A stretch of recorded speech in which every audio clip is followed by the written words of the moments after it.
Hey guys, I'm Yuruzi. Here's a new story for you guys. This is what if Naruto was the Red Flash. Naruto finds out about Uzumaki clan when he was 4 years old. Naruto swears to rebuild the home of his clan and finds all the family he has left. Don't forget to like and subscribe to this channel and check the author in the description. Let's start.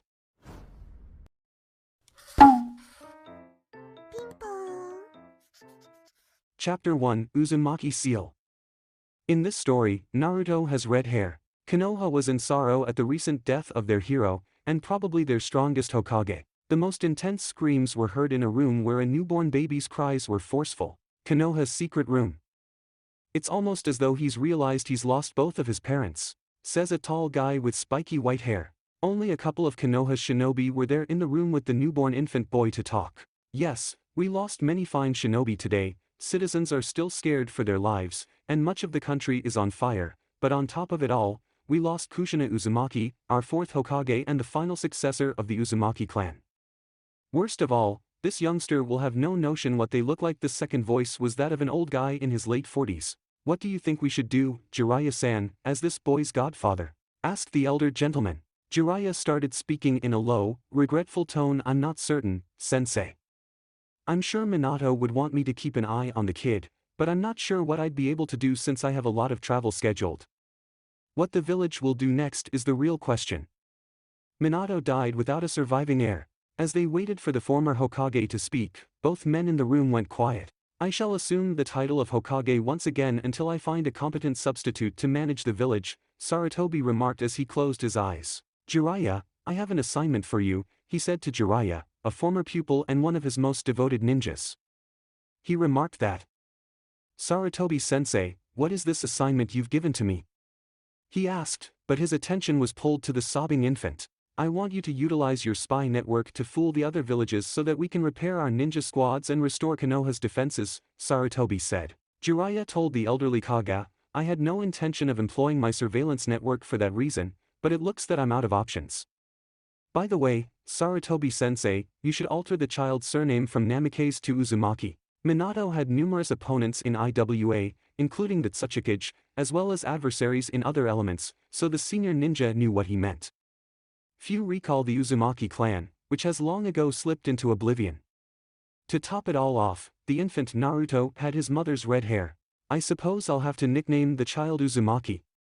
The decision was taken by the Hokage. Jiraiya's eyes were filled with anguish and sorrow as he moved in closer to the infant, who had calmed down. Naruto gently opened his eyes, which were a deep blue like the sea. Naruto was watching Jiraiya with bated breath. Would you look at that, similar eyes, and I believe his hair is already beginning to get spiky like Minato's, Jiraiya stated as she looked down at the kid. The sage grinned and put his finger to his face. Naruto grinned and tried to move his small hands to his face, but he couldn't. Sarutobi observed the grief in his eyes, but he also saw love. How about the whiskers? Is it due to the fact that he is a Jinchuriki? Kushina didn't have them, but her seal was distinctive, wasn't it? Jiraiya raised his hand. No, those markings existed previous to the sealing, as far as we can ascertain. So they're merely birthmarks, and if I had to guess, it's because his mother was carrying the Kyuubi when he was born, Hiruzen said. Jiraiya nodded, understanding, and kept staring at the infant, who kept staring at him. I'll pay you a visit now and then, Jiraiya remarked, smiling and nodding to his sensei. I'm going to depart right now and will return as soon as possible. I should be on my way. If I have to go, I should do it as soon as possible. Keep the kids safe, sensei. I don't want to die and have to face Kushina if Naruto comes before. Oh, and I'm sad to hear of the passing of your wife. Jiraiya stated this, and then he was gone, out the window, much to the Hokage's annoyance. Tomorrow. It was hazardous to face Kyuubi, but confronting the council was too much for the Hokage. He was now faced with his second greatest adversary. The Council of Konoha. The civilian council and the elders, comprised of Koharu, Hamura, and Danzo, deliberated on what to do next. Sarutobi had assigned the care of the young Naruto to several of his Anbu and Kakashi Hatake, one of the village's greatest shinobi. The civilian council was arguing about how horrible things were right now. How many people had died, and how much it would take to restore to normality. The clan leaders remained deafeningly quiet. Hayashi and Fugaku were both silent, buried in their own thoughts. What became of the fourth?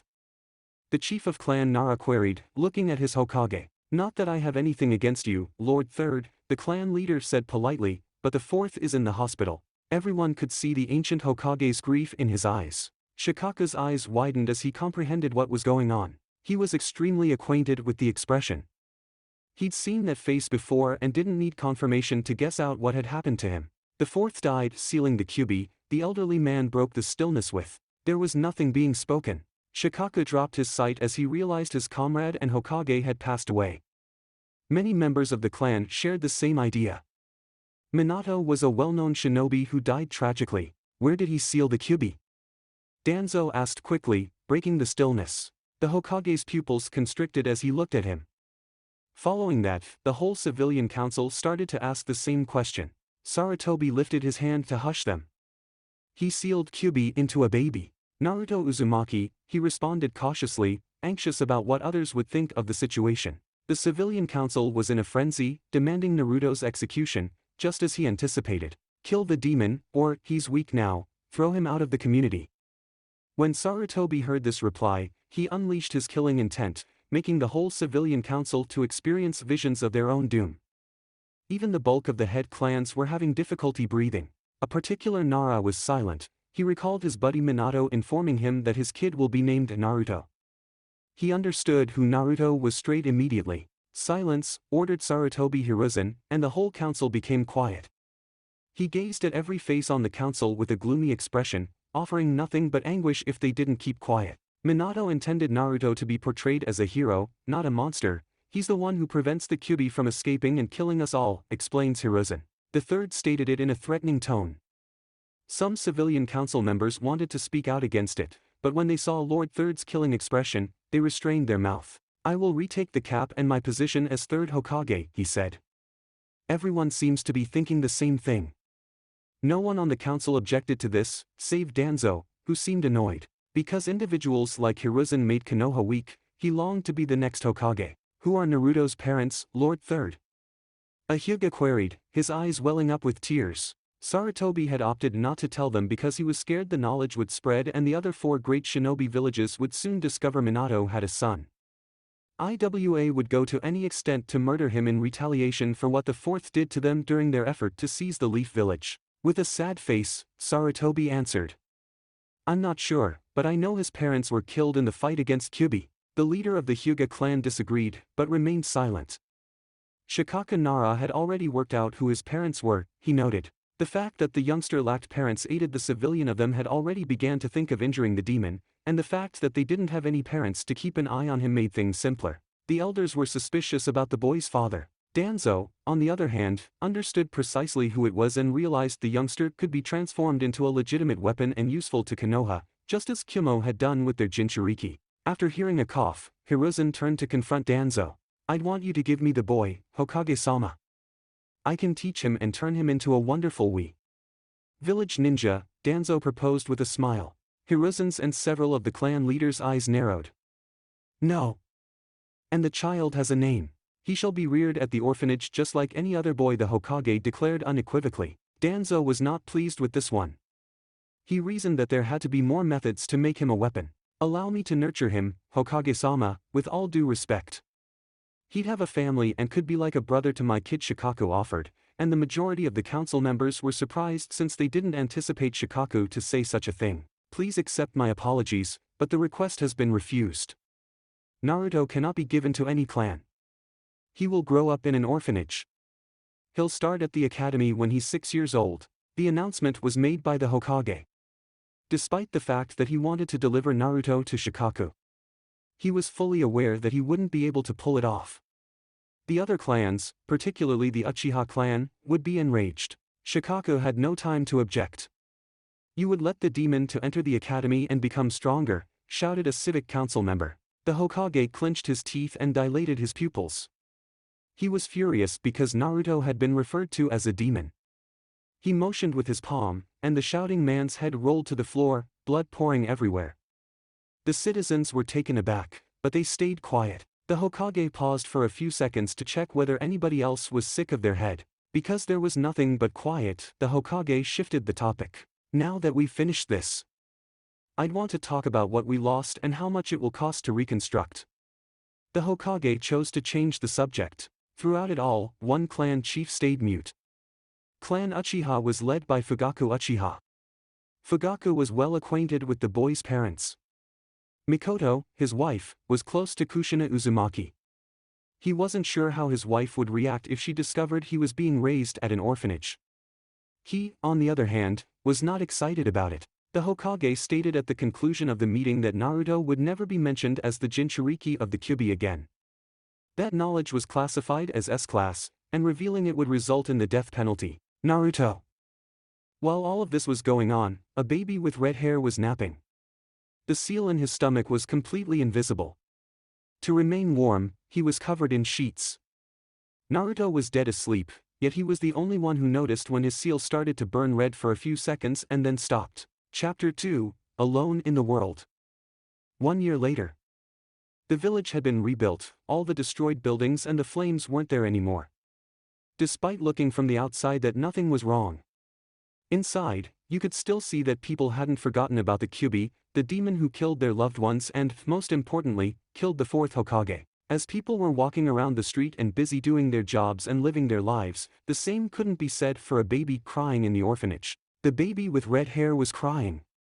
Despite being only a year old, Naruto could still say a few words and take a few steps, but that only worsened his situation. Naruto was still tiny, but even he understood that he wasn't having the attention of anyone around him. Or if he did, he would get glares of hatred that made Naruto scared and sad. Right now, Naruto was crying since he was alone in a room and there was no one else there. No other baby sleeping, just him. Suddenly the door opened, revealing a woman glaring at the demon brat as everyone liked to call him. Seeing someone, Naruto stopped crying and smiled at the woman. He was happy that someone had come for him despite having the cold feeling from her. The woman got angry when he saw that the demon was smiling. That smile reminded her of her dead girl who died when the Kyuubi attacked. She glared at the monster, and his smile made her snap. She slapped him in the face. Naruto immediately started crying and touching the place where it hurt. The woman smiled that she could break the demon and left the room. She left him to cry until he got tired. Naruto kept crying for 4 hours until he slept but woke up again after a few hours because he was hungry. Naruto was given food only once or twice a day, but even then was given the bare minimum. If it were in the hands of people who worked there, they would let him starve, but the Hokage would visit once a month to check on him, and they knew it would be dangerous to anger the Hokage. In the beginning, Hokage noticed from how Naruto looked like that he wasn't being fed. He had warned the people who worked in the orphanage to treat Naruto like the other children. After 3 months, Naruto was crawling to the place where he knew they kept the food. His baby legs didn't make a sound, and he knew, if he was quiet, he could reach the room without anyone noticing. Naruto just hoped none of the other children would wake up in the middle of the night crying. As Naruto reached the door, and was happy that no one was guarding it. At first, he couldn't reach the handle but then used a few books to reach it and slowly opened the door not to make a sound. Naruto looked inside and was even darker than it was in other rooms. The other room had windows, so the light of the moon brightened up the room slightly. This room had no windows that Naruto could see. He was scared, but he was hungry, so he swallowed a huge breath and decided to be brave and crawled slowly inside the dark room. Naruto slowly crawled to a jar with food that he knew the other children were fed with. He put his hands around the pot but couldn't move it. It was heavy for him. Naruto then tried to use his hands to open it where it was but to no success. He was disappointed, but he was hungry. His stomach started growling as to answer him. Naruto tried again and again but had no success. Naruto felt tears in his eyes and decided to try one more time, and he started feeling something from his seal in the stomach. The seal started glowing red, and Naruto opened the jar. He smiled so much that even his eyes were smiling. Naruto felt the feel from his tummy but decided to ignore it. Naruto then put his hand inside the jar and started eating with his little hands. That went on for almost an hour. Naruto then slowly closed the pot again and left the room quietly. After 2 years, Naruto was looking outside the windows as it was raining. It has been raining for 5 days now. Now Naruto was only 3 years and 3 months old. He was able to walk, talk, run and even knew how to read a little. He felt lonely in this place. He had seen how a woman would look and treat other children. They would always smile and be kind to them. While no one was kind to him, they would all look at him with anger and coldness. He didn't know why. He couldn't understand what he could have done to make them hate him. The only person he knew that was kind to him was the older man with robes. He was the only one who gave him a kind smile, but Naruto could feel sadness coming from the older man whenever he saw him. The older man told Naruto that he was the Hokage of the village and explained to Naruto what his job was. Naruto understood that he was the strongest and the most important man in the village, but that confused Naruto. If he is what he says that he is, then why is he spending time with me? Naruto had asked himself but found no answers. Naruto had heard other children calling certain people Papa and Mama in the orphanage. Naruto didn't know why he didn't have them. He had asked a woman who worked here where his parents were. She answered him, "They abandoned you, demon. No one would ever love you." Naruto had run to his room crying after hearing that. Sometimes Naruto would see dreams of a woman with the most beautiful smile talking sweet words to him. She would call him Sochi, and she would kiss his cheek and his forehead. Naruto always saw her smile but never her face. The dream would always end when he tried to look at her face. The only thing Naruto could remember from her was her long red hair. Just like his. Naruto had heard many children of his age or older calling him a tomato. Naruto didn't care that much, at least that was much better than being called a demon, but he heard many adults pointing out his hair and saying that was proof that he was a demon. Naruto then had wondered if everyone hated him because of his red hair, but he quickly pushed that thought away. That was just ridiculous to him and made no sense to him. Naruto had also noticed the 3 whiskers in each cheek of his face. He wondered what they were and why he had them. For this question, Naruto decided to ask the older man once he revisited the orphanage. Naruto had also noticed the weird drawn in his stomach. He had seen how the mysterious symbol would glow red sometimes. Naruto had an odd feeling in his tummy every time that happened. Naruto hadn't asked anyone what that meant because he hadn't asked anything since the woman told him that his parents had abandoned him because he was a demon. Now, as Naruto was looking at the rain, he felt someone coming towards his room. He knew this one wasn't the older man despite feeling powerful like him. Naruto just hoped that whoever it was wasn't there to beat him or call him a demon. The door slowly opened, and Naruto saw an older man walking inside. White spiky hair, red markings under his eyes, a headband with a kanji for oil, a traditional red geta with 2 yellow circles on each side of his cheek. Naruto wondered who this one was, but he didn't feel anything sinister coming from him. Jiraiya. As he opened the door and looked at his godson, the first thing he noticed was how much he looked like Minato and Kushina. True, his hair was red but was spiky, just like Minato's hair, and his face looked a lot like Minato's. He wouldn't be surprised if Minato looked exactly like Naruto when he was the same age except for blonde hair. His hair looked just like Kushina's hair. Red like blood and somehow made him look cuter. But then the old Sannin looked at his eyes and saw that Naruto was afraid of him and could tell from his face that he wasn't happy here. Jiraiya holds himself not to go immediately and beat up whoever made him this sad. Jiraiya decided to immediately let him know that he was friendly and that there was no need to be afraid. Naruto, don't be afraid of me. I'm a friend, Jiraiya said kindly to the young boy. Naruto raised his eyebrow in confusion. You are my friend? He asked with a tiny voice but not wanting to be helpful. The older man nodded with a kind smile. I thought friends were supposed to be around my age. Why do I only get to get old people as friends? Naruto asked innocently. No one from his age wanted to be his friend, and so far, the old man Hokage was the only one who Naruto could call a friend. Jiraiya's eyebrow twitched slightly at being called old but let that go for now. I'm not that old, and what's wrong with a godfather visiting his grandson? Jiraiya responded, smiling, and the moment he said that, he was hugged by Naruto, who had embraced his legs. Jiraiya smiled, and Naruto was hugging him tightly, almost afraid that he would leave him. He started playing with Naruto's hair, and he looked up at him with tears in his eyes. But Jiraiya could tell Naruto was happy. Will I live with you? Please? Naruto asked, hoping that he could leave this place. Jiraiya immediately frowned since he knew that he would be in the village only for a week and then leave again. How about you and I sit? Jiraiya asked, and both of them sat in Naruto's bed. Naruto had noticed a feeling of sadness coming from the older man but decided to not ask about it. Jiraiya sighed and took a deep breath. He turned to his grandson, who looked like his eyes were shining with happiness. "Tell me, Naruto, how is your life here?" Jiraiya asked, despite knowing how his grandson might be treated here. From his face alone, Jiraiya knew Naruto was treated harshly. Naruto frowned and lowered his gaze. Jiraiya felt stupid to ask that, so he decided to change the subject. "Tell me, Naruto, do you know how to read and write?" Jiraiya asked, rubbing his hair. Naruto turned his head to him. "I only know a little, I taught myself, but it's hard to find any books here," Naruto responded. Jiraiya was surprised that he knew how to read. He smiled and grabbed a book from his coat. "The Tale of the Utterly Gutsy Shinobi," Jiraiya said, and gave the book to Naruto, who grabbed it and looked like someone just gave him the best gift in the world. "I will teach you how to read and write. And after that, I will give you new books to read if you want to become a shinobi," Jiraiya added, smiling. Naruto turned to his godfather.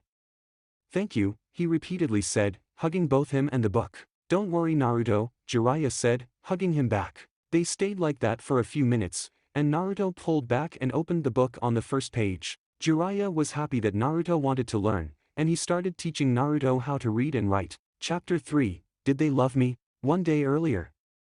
The third Hokage was standing in his office as he was battling his immortal enemy, the enemy of all Kages, an enemy that couldn't be defeated. The Kage was staring at his eternal enemy, and the enemy was just mocking him. The Kage started breathing heavily and shouted the name of his enemy. "Damn paperwork." The hidden ANBU in the office were trying hard not to laugh at their Kage's behavior. Sarutobi sighed as he then started smoking his pipe. He relaxed a bit and started working on his paperwork again. "How were you able to complete them so fast, Minato?" the third asked himself. He had no answer, and perhaps being the fastest shinobi alive had its perks. After what felt like an eternity, he was done with the pile in front of him and decided to read something. His hand moved to open a secret drawer of his desk when a blur entered his office through the window. His ANBUs were immediately on alert, but Sarutobi knew who the idiot had come through the window. The door was just never an option. The third asked in a monotone tone, looking at Jiraiya. The Sannin grinned and turned his face to his sensei. "No, windows are much better," he responded and walked to the chair on the other side of the desk. "How are things around the village?" Jiraiya asked. "People still remember what happened 3 years ago. It's not easy to forget for some," Sarutobi answered, and a frown appeared on Jiraiya's face. "What about outside the village?" Sarutobi asked, smoking his pipe. His face turned from joking to serious within a second. Sarutobi understood, and with a sign of his hand, his ANBUs left and activated a silent seal. "What news do you have?" Sarutobi asked with a serious tone. Jiraiya sighed. "I have news of an organization of missing nins," he said in a serious tone. Sarutobi raised his eyebrow at this. It wasn't that much of a big deal for missing nins to create an organization. "Why is this important, Jiraiya?" Sarutobi asked, knowing there was more to this. "They all are made of S-rank shinobis, and is called Akatsuki," Jiraiya said with a dreadful tone. Sarutobi slightly paled at this.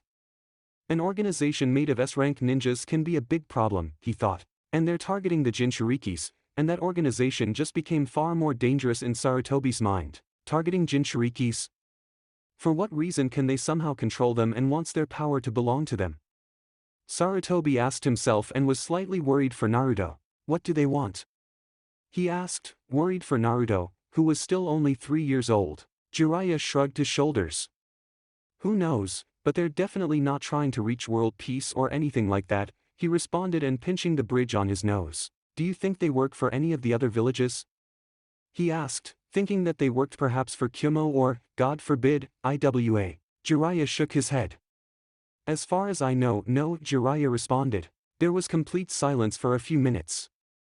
I want to meet Naruto, Jiraiya suddenly said. Sarutobi looked at him in total shock. He didn't expect Jiraiya to meet the kid, at least until he becomes a genin. Sarutobi gave him a look like, why now? I want to meet him.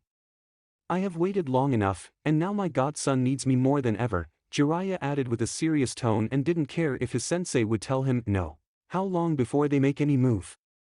Sarutobi asked with a serious tone, but Jiraiya could tell he was concerned. It will take some years, Naruto still has time but he needs to get stronger, Jiraiya responded and put his hand on the desk, ready to leave. Very well Jiraiya, the third said, and Jiraiya left through the same window he came. For days after Jiraiya visited Naruto. Naruto was reading a book that his godfather had given him explaining what chakra is and how everyone had chakra. He had started reading like a madman since his godfather taught him how to read and write. He told him, the more he read and wrote, the better he would be. Naruto listened to his godfather and started reading the first book he gave him. To Naruto's surprise, the main character of the first book had his name. Naruto had asked him why. Naruto still remembered. Your father loved my book and decided to name you after that character, his godfather had responded. Naruto could feel love and sadness coming from his godfather when he said that. When Naruto asked his godfather why his parents had abandoned him, Jiraiya had almost lost it. Jiraiya was looking as his godson was reading his first book. Looking at him now reminded him so much of Minato, the way his body moved, the way he stood and walked, all screamed Minato. Jiraiya was already proud of him, and it had been 2 days since he met him. On the first day, Jiraiya had given Naruto real food to eat as much as he wanted. On the first day after meeting Naruto, he ran to his sensei's office, asking him why Naruto was so skinny and why he had that look on his face. His sensei told him that he had already fired 3 women who worked in the orphanage for treating Naruto poorly. Jiraiya was not surprised that Naruto was treated like that since apparently everyone in this damn village knew of his status as a Jinchuriki. Sensei, of course, told him that the information had somehow leaked, and now every adult knew of Naruto being Jinchuriki of Kyubi. Jiraiya wasn't happy at all, and straight up told his sensei that if anyone dared to hurt Naruto, he would show no mercy. His old sensei nodded his head in agreement and said that Kakashi was the Umbu in charge of protecting Naruto. Now Jiraiya saw a confused look on Naruto's face. His blue eyes like ocean turned to Jiraiya, and for a moment, Jiraiya could have sworn it was Minato who was looking at him. Why the main character has my name Tojiji? Naruto asked, slightly confused. Jiraiya smiled at the nickname. He had shown Naruto yesterday that he could summon toads and promised Naruto once he becomes a genin, he would be able as well. Well Naruto, your father loved my book and decided to name you after that character, Jiraiya answered and was expecting Naruto to ask who was he. Still, instead, he asked something he never expected of him. Why did they abandon me? Naruto asked, lowering his face not to show his tears threatening to roll down his cheek. Jiraiya's eyes widened, and they quickly put a hand on the boy's shoulder. Naruto, they didn't abandon you, they loved you more than anything else in the world, Jiraiya said truthfully and hugged his godson. People here told me that I was a demon and that my parents abandoned me, Naruto said, sobbing on Jiraiya's shoulder. Jiraiya clenched his teeth. He was already half convinced to beat up the people who told that kind of stuff to a child. He started rubbing his hair. They loved you Naruto and never forget that, Jiraiya said quietly. Naruto had cried for an hour and fell asleep. He then had asked his godfather who they were, but sadly no answer. He told him that he would tell him the moment he reached 8 years old. Naruto could feel that he was telling him the truth. Since he met his godfather, Naruto was smiling more frequently and gone was the sad face everyone saw him with. The smile, of course, had irritated many people who worked in the orphanage. They wondered why the demon was smiling. Naruto, of course, had heard the way how people greeted his godfather Jiraiya-sama. Naruto then knew his godfather must be an important person, and from what he could feel, he was almost as strong as the old man Hokage. Naruto wondered why someone so important was his godfather. He knew whoever his parents were must have been important people to have people like Tojiji as their friend. Naruto, of course, had no answers and just decided to wait until he reached 8 years old. He knew that would be a long time, but he would make sure to make his parents proud. As Naruto was reading a book about chakra and ninjutsu, he started feeling something from his tummy. He quickly shut the book and removed his white shirt quickly. Naruto looked at the weird drawn on his tummy as it was glowing red. He wondered what it was, and he had forgotten to tell his godfather about it. The feeling went away as quickly as it came. Naruto just shrugged his shoulders and decided to ignore it, but he knew that other children didn't have this drawing in their tummy. Naruto returned to his book and started reading where he left it. He had asked him when he could start training. His godfather had told him that he was still very young to do physical exercise, and right now, he would teach him how to unlock his chakra and many other things. Naruto then felt as someone was watching him. He quickly turned his head to look through the window of his room but couldn't see anyone there. He kept looking for a few seconds and then returned to his book. Behind a tree, there was a man with a mask hiding and using genjutsu to camouflage himself and not letting out that much chakra not to be detected. He was wearing a white mask and looked much different than a normal Umbu. How did he feel me? He's still only 3 years old. The masked man asked himself as he kept looking at the weapon. Lord Danzo will want to know this. He quickly shunts in away. A hidden place. A man was standing in a chair waiting for reports about the weapon of the village and at the same time thinking of a way to have the weapon in his hands. If I train him, he will become a valuable weapon to the village and put Konoha where it belongs, the man thought. The man was old, with a scar on his chin that looked like an X.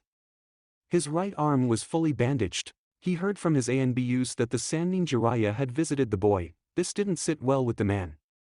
He wanted the boy to be desperate, and then he could save him, and he will have his complete trust. The man was Danzo-san, the leader of the Umbu route, which operated in the darkness and took orders from Danzo instead of the Hokage. Suddenly one of his men who was ordered to watch over his weapon appeared in front of him kneeling. Report, Danzo ordered. I was watching the weapon as you ordered me, Danzo-sama, but the boy suddenly felt me and looked directly where I was for a few seconds and then returned to his reading, his Umbu said. Danzo put the finger on his chin. How can a 3-year-old boy feel an Umbu? Danzo asked himself. Return to your post and inform me of anything else, he ordered. Jake, and the Umbu disappeared. Naruto. He was waiting for his godfather to come. He would usually be here by now, but this time he was late. Naruto then felt him, and a second didn't pass, and Tojiji came through the door smiling at him. Naruto immediately returned the smile and ran and jumped to his arms to hug him. How are you, my boy? Jiraiya asked and rubbing his hair, making Naruto laugh. I'm good, Tojiji, Naruto responded and pulled back and went back to his book. I wanted to ask you something. Naruto asked, and Jiraiya told him to go on. Why do I have a weird drawn on my tummy? Naruto asked innocently, but Jiraiya tensed slightly, which didn't go unnoticed by Naruto, and he wondered if he shouldn't have asked. Jiraiya wondered how could have Naruto seen it. The seal would appear only if Naruto was doing something with his chakra, and Jiraiya was sure that Naruto hadn't unlocked it yet. How do you know about it? Jiraiya asked carefully, and Naruto noticed his new tone. I had seen the drawn will glow red sometimes, Naruto answered nervously and slightly scared. Jiraiya walked closer to Naruto and told him to remove his shirt. Naruto did as he was told and removed it. Jiraiya put his hand on Naruto's stomach and the seal appeared. Naruto was now tense and wondered if he had done something wrong. Jiraiya analyzed the seal and could see it was intact. Glowing red? Jiraiya asked himself but could see the seal was as perfect as when Minato sealed the Kyuubi. Jiraiya then turned his eyes to Naruto and noticed the fear behind his eyes. Don't worry, Naruto, I'm sorry, I didn't mean to scare you, Jiraiya quickly said and smiled at him. Naruto felt relieved and wore his white shirt. Don't worry about that, Naruto, is nothing. His godfather told him, but Naruto wasn't convinced. He knew that weird drawn wasn't normal but decided to keep it silent since his godfather didn't like to talk about it. Jiraiya kept Naruto company for the whole day and gave him new books, each one of them for different things. One of them was also for Fuinjutsu. Jiraiya hoped that since Naruto was an Uzumaki and both his parents were good with seals, it would be easy for Naruto to learn it. He knew there was a danger that Naruto might figure out about the Kyuubi, but he hoped that wouldn't happen. Jiraiya would say that it was a seal to protect him if Naruto asked. Tomorrow. Going towards the orphanage was a woman around her 30s. She had bought some new clothes for her best friend's son. She knew he was treated unfairly and still was angry that Hokage had refused her to adopt Naruto. She had requested at least 7 times to adopt him, but each time was rejected. She was going to ask for the 8th time, but her husband told her that the Hokage wouldn't change his mind. She, of course, was angry and had cried that she couldn't help him. She was followed by her older son Itachi Uchiha, which was known through the village as a prodigy. Usually, she wanted to bring Sasuke since he was around the same age as Naruto, but he was still young, and perhaps it would be better to meet Naruto somewhere else and not in an orphanage. Also, things between the village and the Uchiha clan were a bit tense. She reached the orphanage and asked the first woman she saw there. I'm sorry, but where is the room of Naruto Uzumaki? She asked, smiling but noticing the look of hatred in her eyes when she mentioned the name. So did Itachi, who knew what Naruto had sealed inside him. He's in room 13, she answered with venom in every word. They started walking towards Naruto's room and didn't bother to say thanks to the woman. After they walked away, she turned her eyes to her older son. Treat Naruto kindly like I told you before we left home, never act like that stupid woman, she snarled. I know Ka-chan, I know the difference between a kunai and a scroll, Itachi responded kindly. They soon reached his room, and Mikoto noticed the words demon written all over the door and in the wall near the door. She sighed and knocked on the door. Come in, she heard, and opened the door and almost thought she saw her friend instead when she saw his red hair. She then saw his eyes and noticed he was being wary of them. I'm not here to hurt you, Naruto, she said kindly, trying to reassure him that she wasn't here for anything wrong. Naruto only just kept looking at her like he was waiting for something. My name is Mikoto, this one is Itachi, and I brought you new clothes, she said smiling. Naruto slowly walked towards her and looked at the clothes in her hands. His eyes then turned to Itachi. And then back to Mikoto. Why? He asked her. That question broke her heart. He asked why they were being kind to him. She wanted to say that she knew his mother, but she knew that information was still hidden for a reason. Because you remind me of someone, Naruto-kun, she responded and gave him a quick kiss on the cheek. I will see you again whenever I can, she promised. Naruto smiled a little. Thank you, he said. Naruto would want to talk with who appeared to be Itachi but noticed he was much older than him. She would want to stay longer, but she knew things between the Uchiha clan and the village weren't on good terms, and the last thing they needed was for them to think that she was trying to manipulate Naruto. See you later, Naruto-kun, she said, and Itachi followed her behind. Naruto was left in his room and looked at his clothes and wondered if this was like having a mother. Chapter 4, Friends. 2 days later. Jiraiya was looking as his grandson was reading books about the clans of Konoha. He was reading about the Senju clan, how they were able to make trees, and how the first Hokage was able to build the whole village. The book also mentioned important clans from other countries, but that was on the last pages. Jiraiya sadly knew that book had nothing about the Uzumaki clan, but he would tell Naruto himself once he grew up a bit more. Jiraiya liked the way how Naruto was every time he would read. It reminded Jiraiya of Minato. But spending time with Naruto, he could see what Naruto had gotten from Kushina. He was a caring person like her, one who cared about the precious people more than anything else. But he also looked collected and not hot-headed, or maybe Jiraiya just still hasn't seen it yet. Naruto had already read all the books Jiraiya had given him about ninjutsu and chakra. He still had to read about genjutsu and fuinjutsu. But his godfather told him he needed to know about clans as well, and for their bloodlines. Naruto, of course, had asked many questions like, why no other Senju can grow up trees, what is a bloodline? Could the second Hokage really pull out water from the air itself? And many other questions. Jiraiya was happy that Naruto was so interested in books. He had already made a deal that a toad would come to Naruto every month with new books. So Naruto wouldn't get bored and would have something to do and spend time, but this thought reminded Jiraiya that he would have to leave tomorrow morning and do his duty as a spy. That broke his heart. He wanted to stay here, but the village needed information for every possible threat, and he wanted to know more about the dam Akatsuki. Jiraiya thought to take Naruto with him, but he was afraid that being out there might bring Naruto unwanted attention. And not to mention was dangerous. Naruto was still only 3 years old, for crying out loud. Jiraiya was a Sannin and was known throughout the 5 great shinobi villages, and if the word spread that he had a child with him might make things worse. Sure, he would be there to protect him, but people might figure out he's the 4th son since he looked a lot like him. Spiky hair, except Naruto, had red hair like his mother. And Jiraiya knew he couldn't be with Naruto all the time. Hell, some people might understand immediately he's an Uzumaki and might try to kidnap him because of his Uzumaki blood. Like how Kyumo tried with Kushina. Jiraiya wasn't sure how he could even tell Naruto that he would leave, and he knew he wouldn't be back for at least 5 months. Jiraiya sighed sadly and moved closer to his grandson. Naruto felt the sad feeling coming from Tojiji, so he decided to shut the book, and his blue eyes went to his godfather. Why are you sad, Tojiji? Naruto asked, not liking him being sad.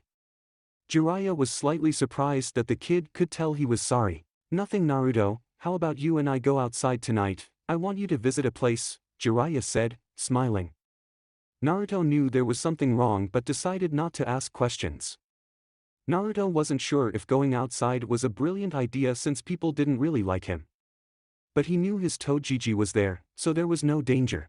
Naruto quickly nodded his head with a bright smile, brighter than the sun itself, and got up from his bed and walked closer to his godfather, who was leaning against the wall. Jiraiya smiled at him and walked close to him. Jiraiya leaned his hand close to Naruto. He quickly grabbed his hand, and to Naruto's surprise, Jiraiya pulled him up and made him sit on his shoulder. "Woo-woo," Naruto said, excited and slightly scared. He felt bigger now and put his hands on Jiraiya's hair and held tightly. His godfather saw Naruto grinning like never before. "You ready?" Jiraiya looked up and saw Naruto's eyes shining with happiness, and Naruto nodded his head. Naruto felt tall and like he was a man from up here, and being like this gave him courage. Jiraiya left the room, and the moment he left, he saw a woman looking at Naruto with hatred in their eyes. That made the bundle of joy on his shoulder feel uneasy. Jiraiya released a tiny bit of killing intent, and they gulped and backed away from them. They soon left the orphanage, and now were in the streets of Konoha. Naruto was looking everywhere curiously. He had never been away from the orphanage before. This was his first time, and he wanted to see how it was. Jiraiya was happy that his godson looked delighted, but he kept an eye on people walking around them. He felt two Umbu following them but paid no mind since they were Umbu sent by his sensei. Naruto felt the two people following them through the roofs. He knew they weren't civilians, but Shinobi was like his godfather since he could feel they were much powerful than an ordinary person. He couldn't feel bad feelings coming from any of them. But he felt sadness from one of them. People walking around didn't really recognize Naruto at first.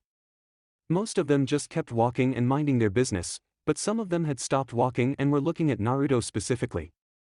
His red hair, blue eyes, and his whiskers. Our redhead started feeling sad and uncomfortable when he began feeling anger and hatred coming from some of the people around them. "Toji, you should put me down," Naruto said, afraid that people would start hating his godfather as well. Jiraiya looked up at him, surprised but understood immediately why he said that. "Don't worry Naruto, just don't mind them," Jiraiya responded but frowned when he saw that more people were looking at Naruto angrily now. As they kept on walking, more people had stopped and been looking at Naruto with hatred. Naruto swallowed a huge breath and felt sweat coming from his forehead, but then his godfather released a massive amount of killing intent that made everyone take a few steps back. Some of them even started screaming and running away in fear. After a few minutes, there was no one looking at Naruto anymore. Jiraiya began to walk again, and Naruto was feeling better. Naruto focused his eyes on the stone faces in the mountain. He knew each of them. The first one on the left was the first Hokage Hashirama Senju, which built the whole village with his wood abilities, and was known as God of Shinobi. He had also battled the legendary Madara Uchiha in Valley of the End. He was known to be able to control tailed beasts with his wood abilities.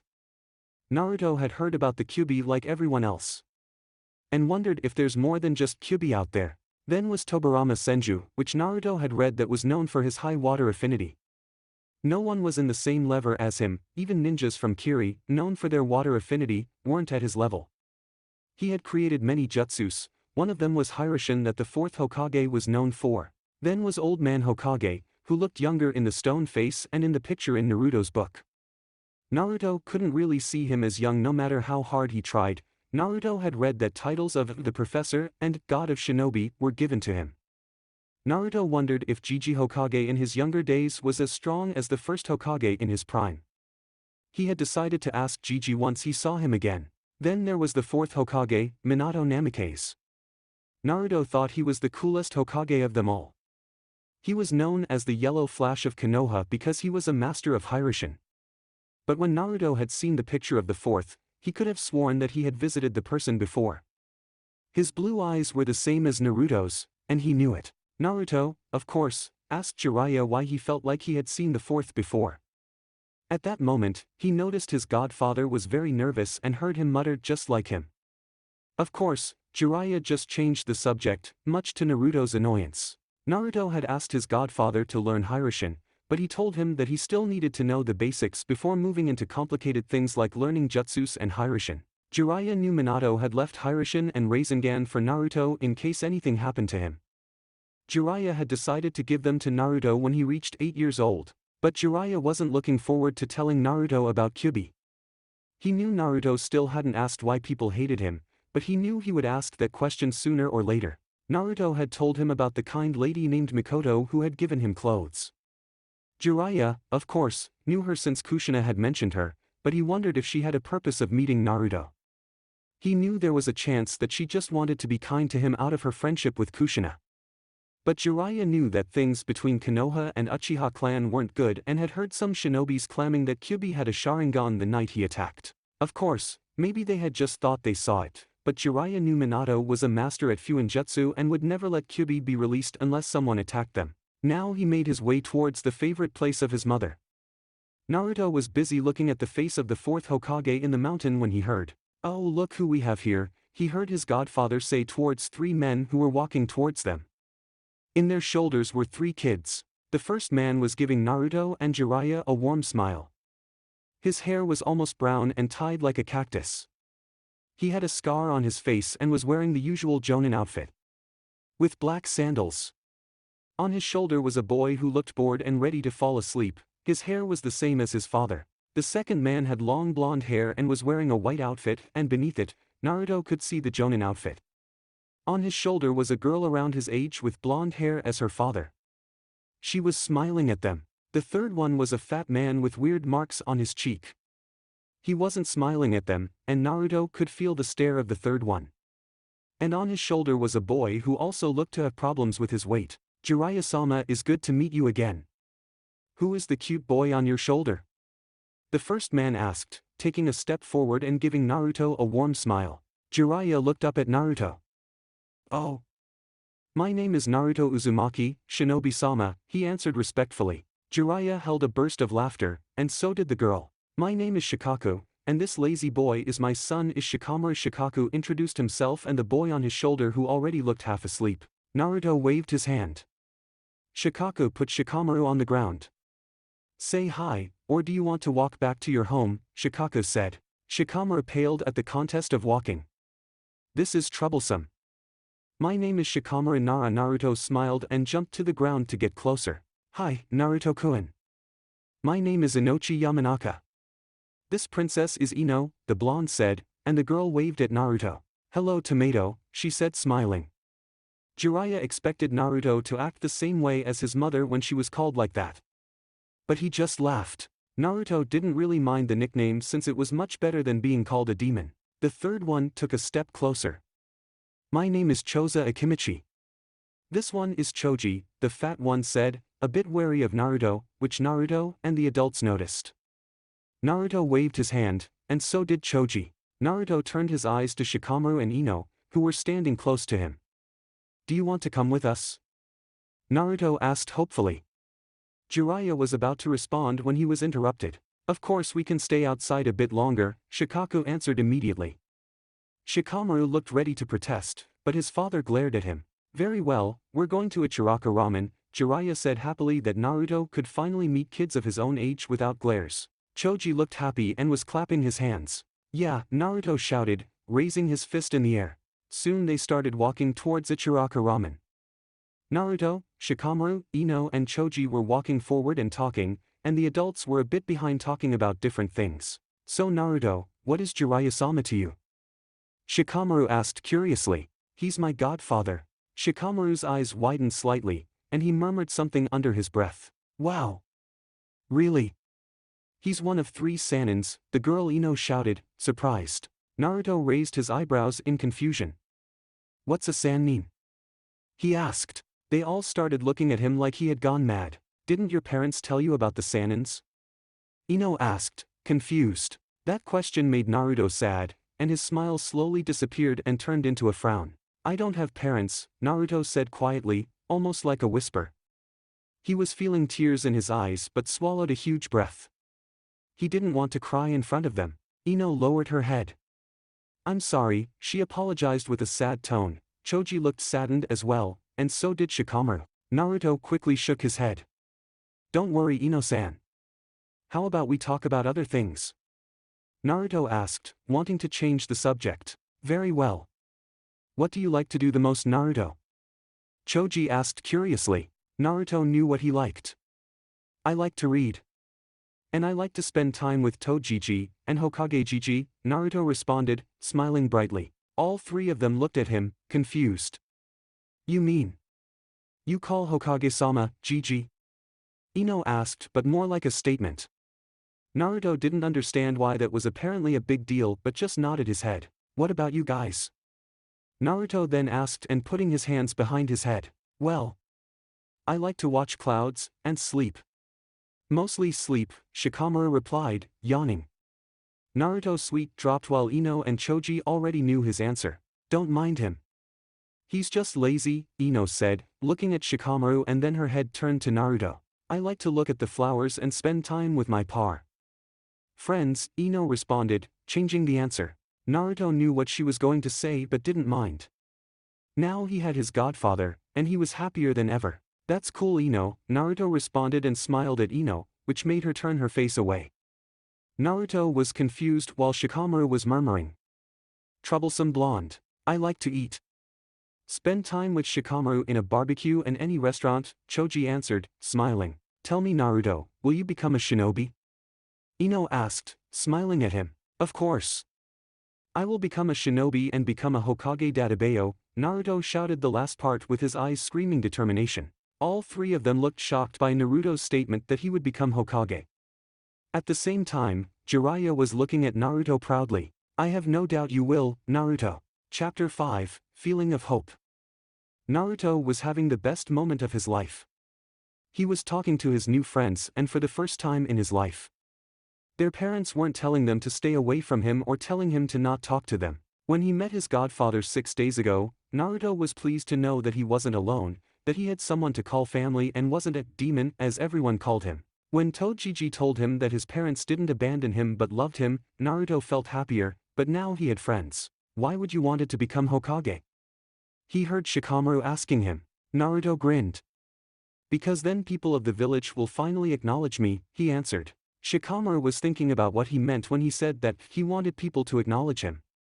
Choji just kept eating chips, while Ino smiled at him. That's a good dream, Ino commented, smiling at Naruto. What about you three? What are your dreams? Naruto asked, turning his head to three of them. Shikamaru shrugged his shoulders.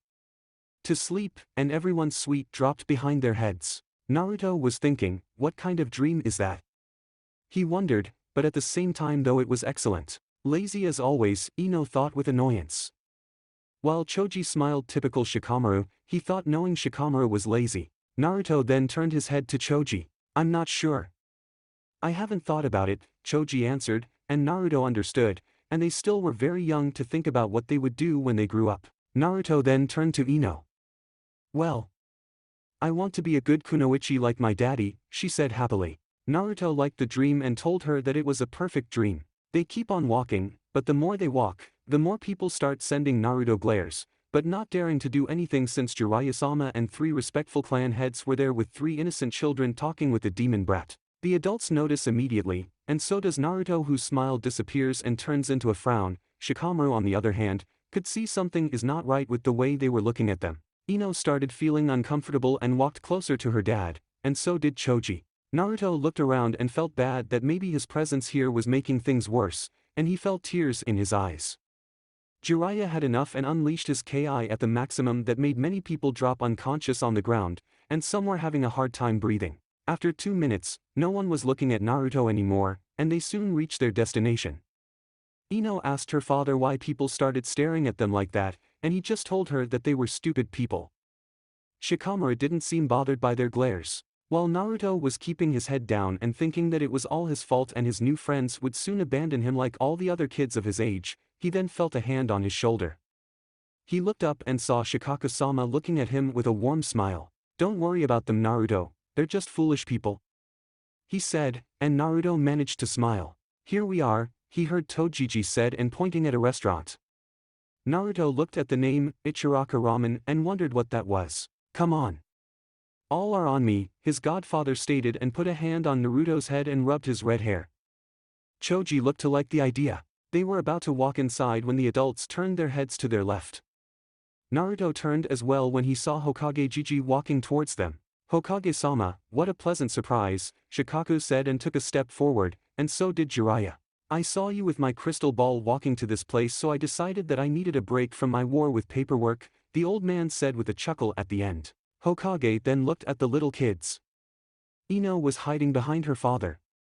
She knew who the Hokage was and was nervous. Choji had stopped eating and for once looked serious, while Shikamaru just looked bored. The older man was about to say something when Hokage-sama, is good to see you again, Naruto yelled and jumped to hug him. The Kage returned the hug, and Jiraiya smiled at the scene while the kids wondered how Naruto knew the Hokage-sama so well. Naruto usually would call him either Hokage Jiji or Jiji. Still, Jiraiya had told him always to show respect in front of others, so Naruto decided to call him with respect. Naruto, my boy, how are you doing? The Hokage asked and looked at Naruto, who looked much brighter and happier than when he saw him in the orphanage. I'm good, Hokage-sama. Toji is giving me many books to read is amazing, Naruto replied excitedly. Hokage laughed at the nickname while Shikaku chuckled, and so did Inoichi and Choza. At the same time, Ino and Choji were wondering how reading books could be amazing. And Shikamaru silently agreed with Naruto. Oh, Toji the Hokage looked at Jiraiya grinning. Well, that's good Naruto, he said and pulled him to the ground, and they together walked inside the restaurant. Walking inside, Naruto saw a man with a girl older than him behind the desk. Oh Hokage-sama, is good to have you here, the man said respectfully, looking at the Hokage. Is nothing, do you have enough ramen for all of us? Of course, he replied happily, but then his eyes went to Naruto, and he froze. He looked at his face. Red hair and bright blue eyes like the ocean, the man thought with a smile seeing the child of his two favorite customers. For a moment, Naruto thought that the man would start glaring at him, but he was looking at Naruto with longing, and that confused him. What's your name, little buddy? The man asked with a warm smile. My name is Naruto Uzumaki, future Hokage, he responded, grinning. Well, take a seat, future Hokage, he said with a smile, and soon everyone took a seat. Hokage seated close to Jiraiya, Inoichi, Shikaku, and Choza. At the same time, Naruto was close to Shikamaru, Ino and Choji. Have you been here before? Naruto asked, looking at his new friends. Shikamaru shook his head, and so did Ino. I have been maybe 3 times, Choji replied and couldn't wait to eat. Naruto, you said you like to read, what do you read? Shikamaru asked interested. I read about chakra, jutsu, ninjutsu, and I have started reading about clans of Konoha and their bloodlines. I will soon start reading about genjutsu and fuinjutsu, Naruto said happily. Shikamaru looked interested, while Ino thought that it was a waste of time. Choji didn't look to either care or not care. Don't you think it's a bit early to worry about ninja stuff? I will wait until I go to the academy, Ino asked. He turned his blue eyes to her. I don't have anything else to do in the orphanage. So I read and I really like to read, Naruto replied. Ino raised her eyebrows in confusion while Shikamaru nodded in agreement with what Naruto said about reading. My godfather even promised me that he would teach me how to unlock my chakra when I read all the books he gave me, Naruto added happily and glanced at Toji, who was talking with Hokage Jiji. When Shikaku heard Naruto's response, he turned to Jiraiya. Don't you think it's a bit early to teach Naruto about all that? Shikamaru likes to read but teaching how to unlock chakra and all that comes after that. I will wait until Shikamaru reaches 5 years old to teach him that, Shikaku asked, thinking that Naruto was way too young to be taught that. He needed to enjoy his childhood and not spend time training. He will have a lot of time to do that once he enters the academy. Jiraiya thought about it for a moment but quickly shook his head. What you said might be true, Shikaku-san, but the way I see how people look at Naruto. He doesn't have anyone there and needs to do something to spend his time. And he will have to worry about the Akatsuki when he grows up, Jiraiya thought the last part. Shikaku understood what he meant and was still slightly angry that Hokage didn't let him adopt Naruto. The Hokage frowned at Jiraiya's answer. He knew Naruto would need to be prepared. Of course, none of the children could hear them except Naruto, who could somehow listen to what his Toji said. Not to anyone's else knowledge, the seal in his stomach started glowing red for a few seconds and then stopped. The adults had ordered ramen for themselves and their children. Naruto was waiting for ramen and was talking with Shikamaru and Choji, while Ino was thinking if eating ramen would get her fat. Naruto, how do you know the Hokage? Shikamaru asked. From what he saw, he knew Naruto must know very well to jump like that and hug him in front of so many people. Oh, well, he visits me every month in the orphanage. He even tells me stories sometimes about the first Hokage and second Hokage. Naruto replied like it was no big deal. Shikamaru was confused. Why would Hokage visit him every month? This is so troublesome. He thought and decided to stop thinking about it. Oh wow, that's amazing. I heard from father that Hokage is the strongest in the village, Ino replied excitedly. But in her eyes, the Hokage didn't look like much, or maybe it was because of old age. Yes, Hokage-sama is very strong, I can feel he's stronger than anyone else around here. Perhaps even stronger than Tojiji, Naruto said and glanced at Hokage-jiji. Shikamaru was about to ask what he meant by feeling their power. I hope you like it, the man who worked in the restaurant said and brought them ramen. Naruto looked at the food, and to him, it looked delicious. Choji started eating immediately. Eat while is still hot, Naruto, his godfather said, and Naruto tried a little at first, but then his eyes turned to stars. Wow, he shouted and quickly started eating like there was no tomorrow. Within a minute, the ramen was gone and in front of Naruto was an empty bowl. This is very delicious, Chief Sama, Naruto stated, looking at the chief. The man laughed. No need for that, kid. And my name is Tucci and this one is Iam. He introduced himself and looked down at his daughter, looking at Naruto with a smile. Hello Iam-san, my name is Naruto. The girl noticed the way Naruto smiled and his red hair. It reminded her of a woman with the same hair color that had visited their place before. She turned to her father. Tuchan, he looks like Kushina-san, she whispered, looking up at her father. He nodded at her sadly. Don't mention it now, her father replied quietly. You can eat as much as you want, Naruto-kun, Jiraiya said, and he looked at him in awe. For more bowls for Naruto, Jiraiya ordered, and Naruto couldn't wait for the food. After 10 more bowls, Naruto wasn't hungry anymore, and everyone was surprised to see him eat so much. He had eaten even more than Choji, who thought not to lose next time. This was amazing, thank you Tojiji. Naruto thanked his godfather. Jiraiya paid for the food for everyone, and now they were staying in front of the Ichiraka ramen. I think it's time for us to leave, Shikaku said, and Shikamaru looked to agree, and so did Inoichi and Choza. Naruto frowned and slightly lowered his head. Shikaku noticed that. Don't worry Naruto-kun, you will get to play with Shikamaru again. Whenever you want, he stated. Naruto's face brightened, and he smiled at Shikaku. Troublesome, Shikamaru murmured. I hope we meet again, Shikamaru. Perhaps next time we can cloud watch together, he suggested, and Shikamaru looked to like the idea. Naruto then turned to Ino. I hope to meet again Ino-san, he said, and she just nodded her head and kept her face away. See you next time Naruto, Choji said and walked away with his father. Shikaku and Inoichi said their goodbyes to the Hokage, Jiraiya and Naruto. Jiraiya was pleased that Naruto had new friends now. Hokage looked up and saw that it was close to evening. Naruto, we will meet again soon, the Hokage said to the redhead, who couldn't stop smiling. He turned to Hokage-jiji. Of course, and soon I will take that hat Databeo, Naruto stated and pointed the finger at the hat. Sarutobi couldn't help but feel proud of Naruto.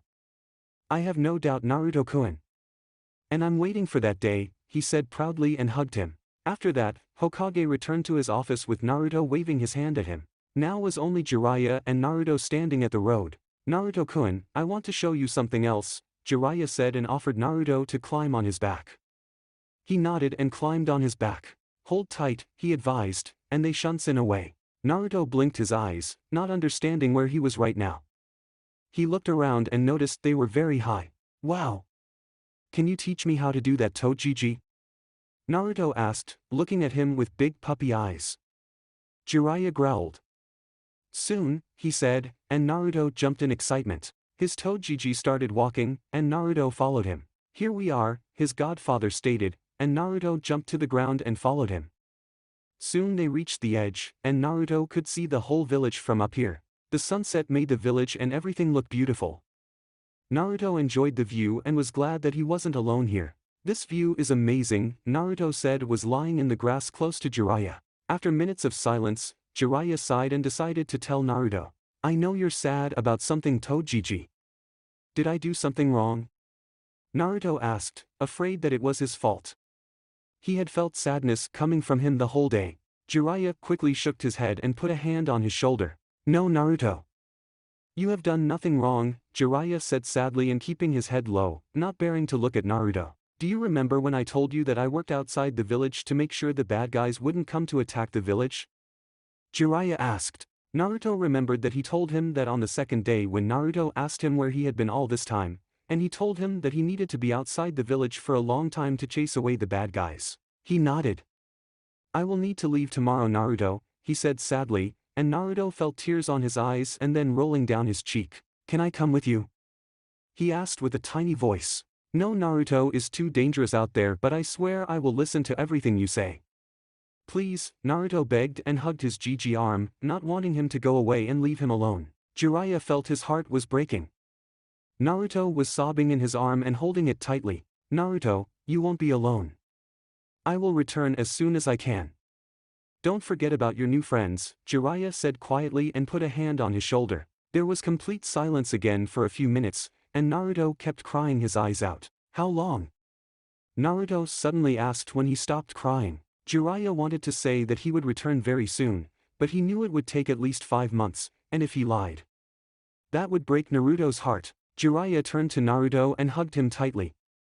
5 months, 5 months Naruto, he said quietly. A toad will come to you every month to give you new books for you to read, alright, Jiraiya said, and Naruto nodded his head against his shoulder. Now. Once I return I will tell you about your mother, Jiraiya said. Thank you Toad Gigi, Naruto said quietly and stayed like that for 30 minutes. I love you Toad Gigi. I love you too Naruto-kun. In a forest. Ka-chan, where are we going? A little girl with red hair was asking her mother as they kept walking through the forest. It has been raining for 2 days now.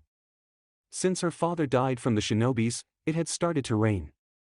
The ground was muddy, and her feet were all aching. Soon Asha, very soon we will go home, her mother replied, turned to her daughter, and started walking towards her daughter, who was 4 years old. Asha saw her mother picking her up in her arms.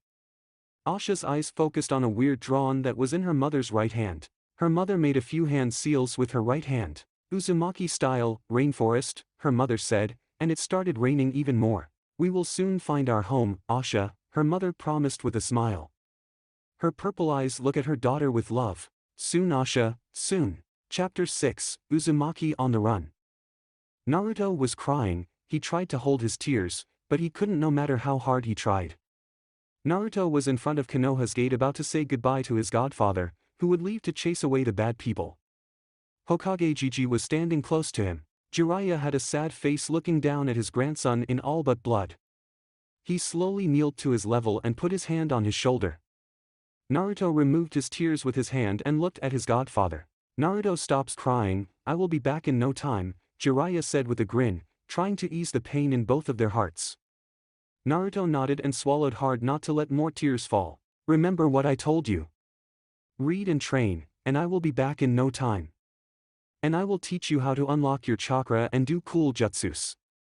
Like your father, Jiraiya said, smiling. Naruto looked at his eyes, surprised. He leaned closer. Next time we see each other, we're gonna talk about your mother, he promised, and his hand fist on his heart. Naruto's frown slowly disappeared, and he smiled at his godfather.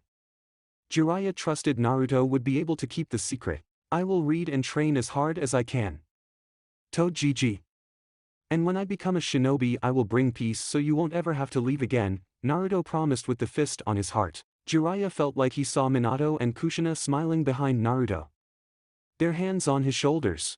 I have no doubt Naruto, Jiraiya thought, and hugged him, and Naruto hugged him back. They slowly pulled away, and Jiraiya got up and looked at his sensei. Take care of him, he said, and the old Hokage nodded his head. Jiraiya waved his hand at Naruto, and so did Naruto. By Toad Gigi, Naruto yelled at the top of his lungs as Jiraiya shunts away from the gate. The old Hokage expected Naruto to cry again, but instead, he was smiling. He saw Naruto murmuring something under his breath. Time to read.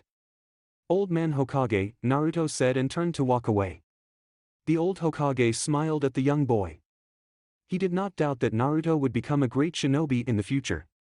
He turned to look at Naruto and saw what Hashirama-sensei and Tobirama-sensei always talked about. The will of fire is strong within you, Naruto. He soon returned to the orphanage. Much to his displeasure, he reached his room and didn't bother to look at the word demon written in front of his door. Naruto hadn't asked his godfather why people treated him and hated him. Hokage Gigi would always change the subject. Naruto thought to maybe ask his godfather next time he sees him. Not having Toad Gigi here made the whole room feel colder. He looked at the frog wallet his godfather gave him today before he left. Naruto glanced down at the shirt the kind Uchiha lady had given him. It was a black shirt with a symbol of fire in the back. He wore a second shirt since he felt cold. He went to the book about Fuinjutsu. He had finished the books about chakra, how it worked and other things.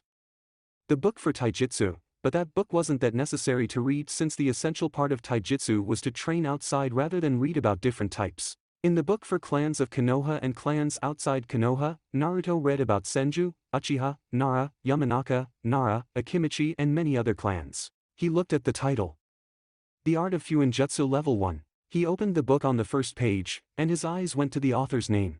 Yutari Uzumaki. Naruto's eyes widened at the last name. He had always thought he had no clan. His last name Uzumaki was just a random the Hokage had given him. And he was sure that neither the Hokage nor Tojiji had mentioned anything about an Uzumaki clan. He then remembered that nothing was mentioned about Uzumaki even in the book talking about the clans of Konoha.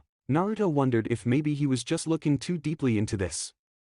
After all, Tojiji promised him to tell him about his mother once he returned.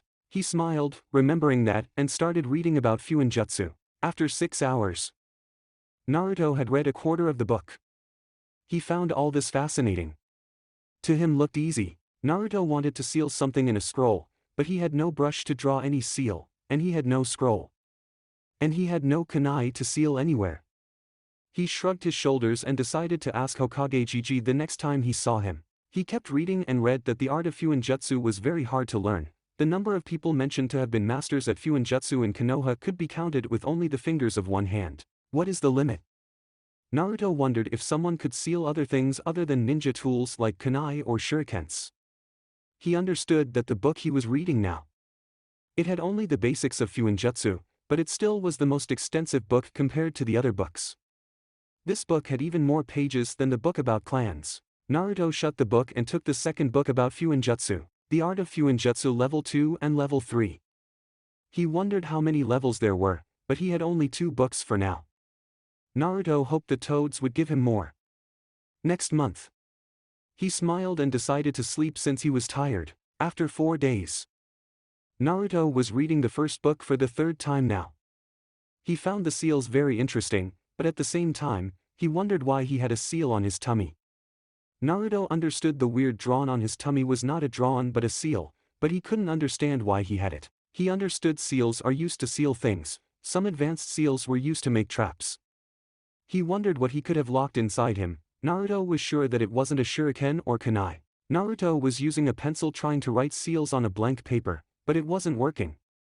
He wondered if he needed a brush to write seals. Or maybe he was doing something wrong.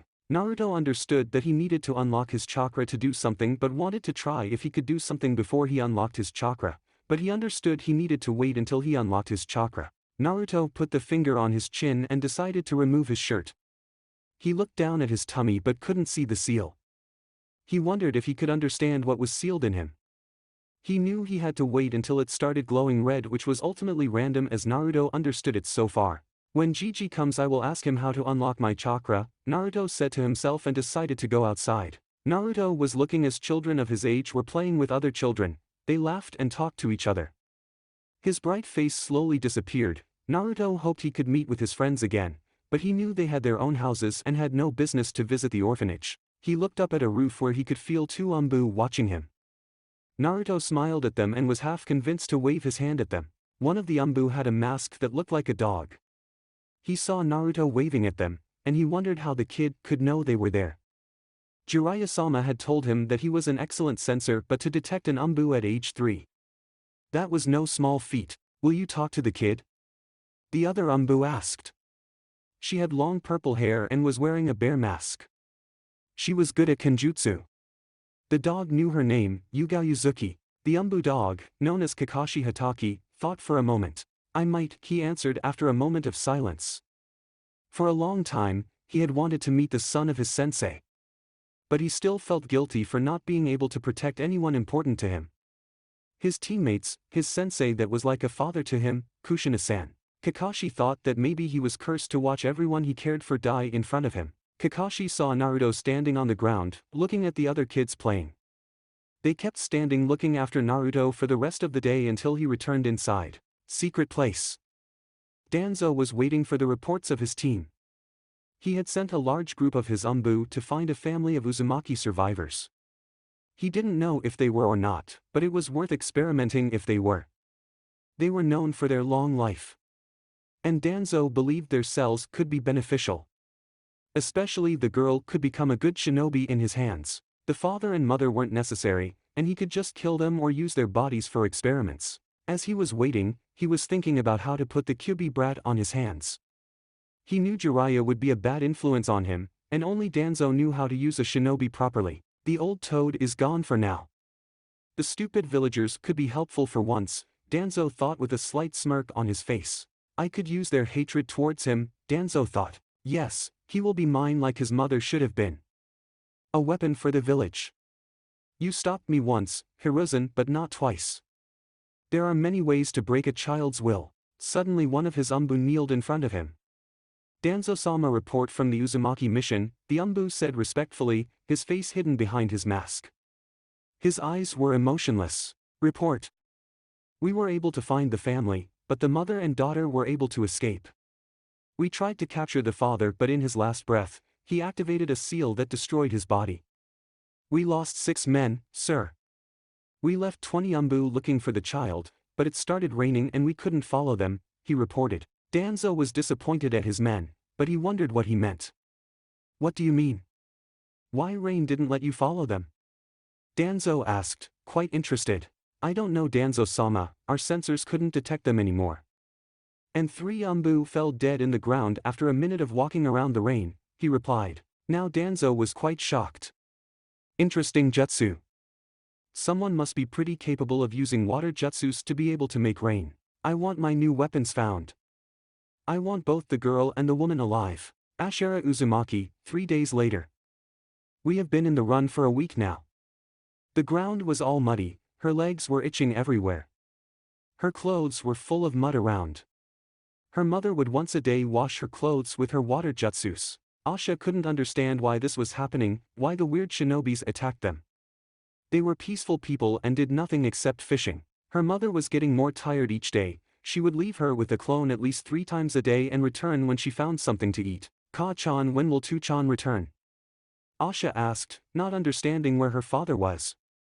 Her mother's eyes were saddened for a moment, and Asha was sure she would cry. She was about to apologize. He will return soon, Asha. He just has something to do with the ninjas that came to our house, she replied and fought back her tears. Asha knew her mother wasn't telling her the truth but decided not to ask more questions. They were using a tree to cover themselves from the rain. Looking at the rain now, Asha wondered why it hadn't stopped raining since they left their home. Why is raining so much? It helps Asha-chan, this way the bad people won't find us, her mother replied, tired and breathing heavily. Ka-chan, where are we going? She asked with a tiny voice. She felt her mother's hand on her long red hair. To a new home, my sweetheart, she replied kindly and removing the dirt from her hair. Asha didn't want to leave her old home. She was happy there with her Ka-chan and Tu-chan. She always thought that her home was the most beautiful home to exist. She remembered the sea close to their home and would sometimes just stare at the sea near their house. It was beautiful. She always liked it and occasionally would dream as the sea was talking to her. Outside her home was a treehouse that she sometimes would hide when she played with her parents. Asha didn't want any other home. The tiny house close to the ocean and with a treehouse was the best home. She felt hot tears in her eyes when she thought about her house. Almost like her mother could feel her sadness. What's wrong, sweetheart? She asked, and making her daughter turn her face to her. I want to return to our home, she replied, tears rolling down her cheek. Her mother's smile slowly disappeared. I know that, but we will soon have a new home. You will love it, she replied in a tired voice. Asha noticed her mother looked very tired now, and she saw that it had stopped raining now. She was breathing heavily, her legs could hardly bring her to this point, but she knew they needed to leave soon. We need to leave, she said in a serious tone. She slowly tried to stand on her feet and used the tree close to her to stand. Ka-chan, you're tired. We should rest, her tiny ruby said. She smiled but knew they didn't have time to rest. She put a smile on her face for her daughter, she couldn't let her get scared. Don't worry, I'm well rested now, she replied and grabbed her hand. And they left towards their new home. Chapter 7, Chains of Hell. Nico Uzumaki, after 3 days. She felt exhausted, that's the only thing she felt. Her legs felt numb, her skin was irritated everywhere. She would catch up on blood every few hours. Nico made sure her daughter wouldn't see her. But she knew her face was getting paler. Her red hair had started losing its color. They had begun becoming gray, losing their pigment. She couldn't understand why all this was happening. Horrible people destroyed her homeland, they were a peaceful clan. But it seems in this world people didn't care. As long as they viewed you as an enemy and not an ally, you needed to be destroyed despite fighting only when they were threatened. Nico could still remember her home, and it was the most beautiful place in the world. She had escaped along with her parents and a friend of hers. Her parents died shortly after they found a peaceful place to call home. Riho Uzumaki is her friend, then her lover and then her husband. He was all she had for so many years. Their love grew when their family grew, her daughter, Ashera Uzumaki. Or as Riho liked to call her, his Ruby. Nico didn't know why he called her like that, but Asha always liked when Riho called her that. Nico was sure that she had found her new home, she had a family that she loved. But people still remembered the Uzumaki clan. People still remember their abilities. Nico felt multiple people coming towards them. She swallowed a huge breath, she was scared, but for her daughter. Not herself. I won't let these monsters take my baby, Nico thought, angry. She clenched her teeth and took all her courage. She grabbed Asha's hand and put her to hold behind her back. Nico glanced at her daughter. She knew her tiny Ruby was scared. Just hold tight, my baby. I will protect you, she promised and started jumping from tree to tree.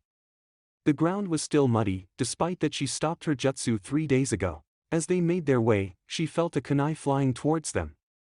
A chain quickly came out of her hand and blocked the blade. But she knew whoever threw that wasn't alone. She felt her senses skyrocket. She promptly landed on the ground, avoiding a fireball jutsu that burned the tree she was standing on. Mama, her daughter screamed, scared. Nico looked around and saw herself getting surrounded by at least 20 shinobi. All of them were wearing masks. Nico knew they were Umbu, but she felt that something was off with them. Her daughter covered her face in her back, not daring to look at the shinobi surrounding them. She was crying. Nico narrowed her eyes at the Umbu. What do you want? She asked, her voice high. She was breathing heavily. Nico knew that she didn't have that long before everything was over for her. Come with us. Danzo-sama wants his weapons, one of the emotionless ANBUs replied. His hand goes to a kunai on his jacket. Nico didn't know who the man was, but she knew from the way the Umbu talked. This man was dangerous and looked at them as weapons. She knew her chances of winning were thin. She looked behind at her daughter, who was still standing on her back. She covered her face. Nico gave her a sad smile before turning to the Umbu. I'm sorry, my Ruby. I'm sorry, Riho. I have failed our family, she thought, and started raising all her chakra left. She slammed her hands together. I won't let your monsters to hurt my daughter, she screamed, and the ground started shaking. One ANBU jumped from the ground to a tree and jumped in her direction with a sword in his hand. Ready to slice her legs. Nico felt a tear rolling down on her cheek. She screamed, Uzumaki style, chains of hell, she shouted, and hundreds of chains came out from the ground moving at high Kage speed. The Umbu with the sword tried to swing at the chain. But he was quickly surrendered by chains. The others tried to run away but were quickly captured. And so was every shinobi around Nico. They tried to break free, but the chains were strong. They all were black chains, and some of them slightly shining. All of them couldn't get out, but they felt their chakra running lower and lower. One of them tried to hand signs but couldn't move his arms, not even a centimeter. They all had no emotions, but now they were looking at Nico with fear in their eyes. She took a deep breath and prepared to kill them all. Please no, one of them shouted, but the chains quickly ripped them apart. Their arms, legs and heads were ripped apart from their body. The sound of their bodies ripped apart was heard. It was a terrible sound. The blood fell in the muddy ground like rain. Nico slightly smiled, seeing that all of them had died. She looked behind her and saw that her red crystal was safe. She smiled for the first time since they were attacked. Is all right now, Asha? They're gone, she said gently. Her daughter slowly moved her head away, but Nico didn't let her look at the bodies. Asha looked at her mother, but then she was her hair slowly turning completely white. Ka-chan. Your hair, she said, afraid. Her mother suddenly felt a massive pain in her stomach. She felt like something was ripping her apart. She fell to her knees and caught a tremendous amount of blood that completely covered her hand that she tried to stop the blood. No, no, so soon, Nico thought, knowing her time was gone now. She quickly put her hands on her daughter's shoulder and made her look at her. She kept breathing heavily, her throat dry. Her eyes felt dry too.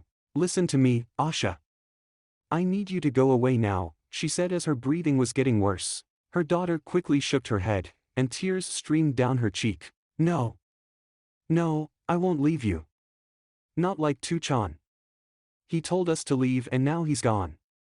I won't leave you, she shouted, crying and hugged her mother tightly. Nico wanted to speak again, but she could hardly breathe. She tried to but couldn't talk. Her words were stuck in her throat. Her sight was getting fuzzy, she soon felt herself hitting the ground. Her eyes looked at her daughter as she was looking down at her with tears in her eyes. Her tears fell on her face, but her whole body was numb. She could hardly feel anything. Syra, please take care of my daughter, Nico thought as her sight was getting fuzzier.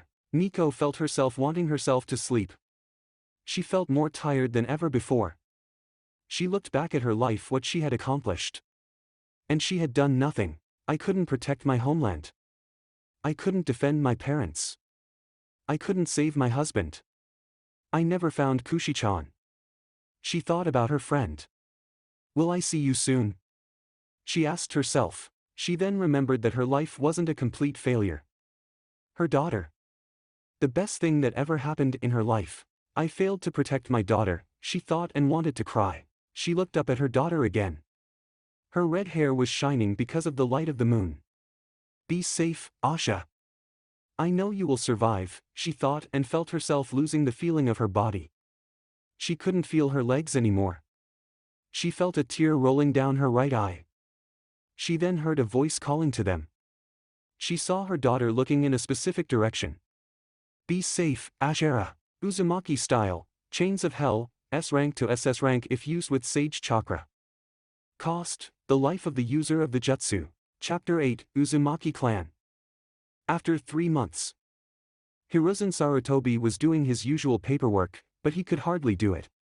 His mind was on Naruto. The boy was a genius, but at the same time, he was too smart for his own good. The boy loved to read, which pleased Sarutobi's heart. It made him happy, but the last time he visited Naruto in the orphanage, he could see him not being happy about something, and his bright face was gone. The old Hokage opened the door written "Demon" in the front and around the wall near the door. It broke his heart to see it. People were stupid and couldn't understand that Naruto kept the Kyuubi from breaking out and killing everyone. He sighed and walked inside. Naruto was reading the same book as last time. The Art of Fuinjutsu Part 2 and 3. The third was happy that Naruto liked to read, and he seemed to have a knack for Fuinjutsu. Naruto, my boy, how are you doing? Sarutobi asked, smiling at his surrogate grandson. Naruto's eyes went to the old Hokage. He knew his Gigi was coming 3 minutes before he came here. He could also feel the 2 ANBUs outside the orphanage. I'm fine, Gigi, Naruto replied and ran and hugged him. Sarutobi gladly returned the hug, but when he pulled away, he could tell Naruto was forcing a smile on his face. Naruto, is something wrong? He asked, wanting to know if anyone had hurt him. Naruto frowned and took a step back. He glanced at the book he was reading. Gigi, can a living being be sealed? He asked, holding his hands together behind his head. Sarutobi felt tense. Has been a long time since he had been so nervous. He wondered if Naruto was asking out of curiosity or knew about the seal in his stomach. But in the same, he knew Naruto would need to unlock his chakra to see the seal. Naruto was looking at him, almost like judging him. Hiruzen took a deep breath and looked at the blue eyes of Naruto. Yes, he answered and noticed his eyes widened slightly for a split second and immediately turned to normal. Naruto's eyes lowered somewhat. Oh, he whispered, but Hiruzen heard him. Can you help me to unlock my chakra, Gigi? He asked with hopeful eyes. Sarutobi wondered if that would be a smart move. He was still too young. Naruto, I would want you to have a normal childhood and be a child longer, but that will never happen the moment Minato sealed Kyuubi inside of you. A normal childhood was gone, Sarutobi thought. I will help you, Naruto, but not today. How about next time I visit you? He asked. Naruto looked confused but nodded his head in agreement. It had been 1 month since that day. He was sure that Kakashi would appreciate teaching little Naruto. After all, he had asked a few times by now to help him unlock his chakra when Hiruzen informed him of Naruto studying and wanting to unlock his chakra. Sarutobi sighed and decided to write a letter to Jiraiya. Naruto. He was rereading a book about Fuinjutsu, and he liked how it worked. But at the same time, he was getting frustrated. He wanted to try himself to do some of the seals, but he couldn't do anything without unlocking his chakra. His Gigi had given him a few scrolls and a brush to try Fuinjutsu. He was sure he was doing seals of level I right. Simple storage seals to storage kunai or shuriken or maybe a sword. But he still couldn't prove it, and he needed chakra. Thinking about seals made him think about the seal on his stomach. Recently had started growing red more often, he didn't know why and hadn't asked his Gigi why. But now, Naruto was sure that there was a connection between him and the Kyuubi. Is the Kyuubi sealed inside of me? Naruto asked himself and put the finger on his chin. The Kyuubi was a giant demon. Could a seal hold down the Kyuubi? Naruto asked himself, does everyone else call me a demon? Except for Gigi, Godfather and my friends, everyone else looks at me like I'm a demon, Naruto thought sadly. Like everyone else, he had heard about the Kyuubi attack on October 10th, almost 4 years ago. At that moment, Naruto remembered that his birthday was on the same day as the Kyuubi attack. His eyes looked at the calendar in the room, and today was October 3rd. He started breathing heavily and putting his little hand on his stomach. No, Naruto thought as hot tears were developing in his eyes. The looks of hatred Naruto said to himself and remembered them very clearly. Tears were now streaming down on his cheek and falling on the cold floor. No, Naruto screamed and fell on his knees, crying his heart out, holding his stomach with his hand. Why? Why? Naruto asked out loud at no one in particular. He sealed Kyuubi inside me.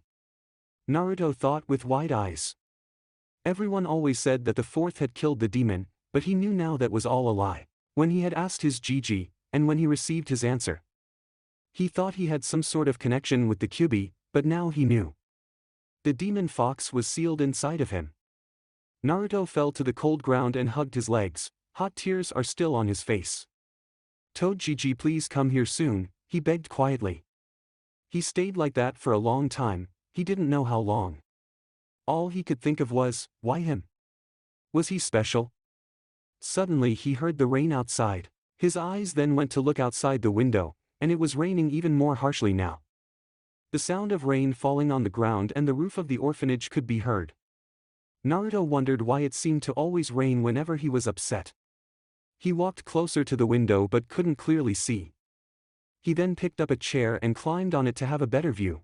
His eyes went on the two ANBUs hiding on the roof of a building close to the orphanage. He waved his hands at them, knowing they would see him. He then noticed that it had started snowing. Naruto was confused. Where was the snow coming from? He was sure it wasn't cold enough to start snowing. That does put a smile on my face, Naruto thought, looking at the snow. He sighed and decided to return to the bed. It was 5 p.m., and he was slightly tired. After 1 week, Naruto knew today was his birthday. Usually, birthdays were a day to celebrate, but not for Naruto. This day was his worst day.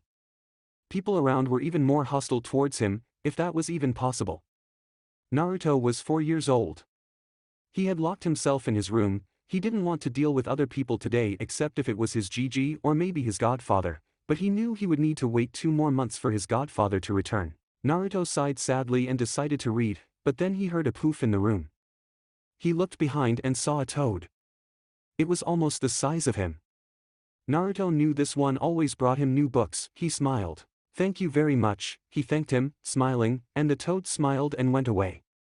He noticed that it was 3 books this time. And to his surprise, all 3 of them were dark, covered with a weird red spiral symbol in the middle. Knock. Naruto turned and saw the door open violently. The handle hit the wall. And he saw a woman glaring at him with fury. He knew that looked way too well. He was about to ask what was the problem when she just rushed at him and slapped him across the face. He felt his ears making weird noises on his head.